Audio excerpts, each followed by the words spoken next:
সবসময় দেখেছি যে আমাদের ক্যাম্পাসে তো কিছু স্টুডেন্টরা সবসময় মাঠে থাকতো, আন্দোলন করতো, সামনে ফ্রন্ট লাইনে কথা বলতো। সাম্য কিন্তু সেই স্টুডেন্টগুলোর মধ্যেই একজন ছিল।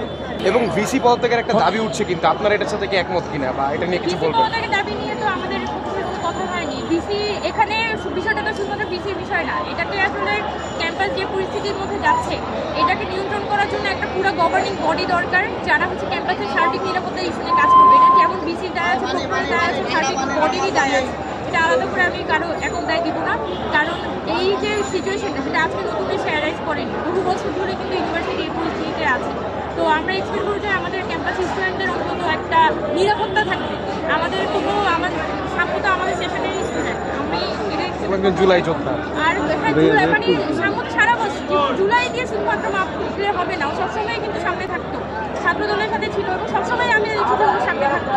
ওর বড় ভাই সাগর ভাইকেও কিন্তু আমরা চিন্তা। তো আজকে এসে ওর হত্যাকাণ্ডটা খুবই আসলে খারাপ লাগছে। আমরা শুধু এটা এক্সপেক্ট করবো যে আমাদের ক্যাম্পাসে স্টুডেন্টদের নিরাপত্তাটা থাকুক, আর কোনো স্টুডেন্টকে যাতে কোনো এইভাবে কোনো মরতে না হয়। আর এটা আমাদের জন্য আসলে একটা আই ওপেনিং ইভেন্ট।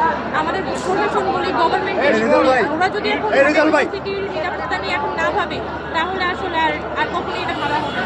সাম্য তো আমরা সবসময় দেখেছি যে আমাদের ক্যাম্পাসে তো কিছু স্টুডেন্টরা সবসময় মাঠে থাকতো, আন্দোলন করতো, সামনে ফ্রন্ট লাইনে কথা বলতো। সাম্য কিন্তু সেই স্টুডেন্টগুলোর মধ্যেই একজন ছিল। আমাদের যে মেয়েদের হলগুলো এগুলো কিন্তু একদমই দূরের হল, এই ভবঘুরের একদম আখড়া হয়ে থাকে, পাবলিক টয়লেটের মধ্যে ইউনিভার্সিটি ইউজ হয়। তো এগুলো নিয়ে কিন্তু অনেকবার কথা হয়েছে। আগে যখন 2019 সালের ডাকসু নির্বাচন হয়েছিল তখনও কিন্তু এটা একটা বড় এজেন্ডা ছিল যে ক্যাম্পাসের মধ্যে যেভাবে করে একটা পাবলিক টয়লেটের মধ্যে ইউজ হচ্ছে ভবঘুরে। আমরা এক্সপেক্ট করবো এটা কিন্তু একটা বলা যায় যে আমাদের জন্য একটা চোখ খুলে দেওয়ার মতো হবে, যাতে আমরা আমাদের ক্যাম্পাসে নিজের ক্যাম্পাসে আমরা নিরাপদভাবে থাকতে পারি। এই ব্যবস্থাটা করা যাবে।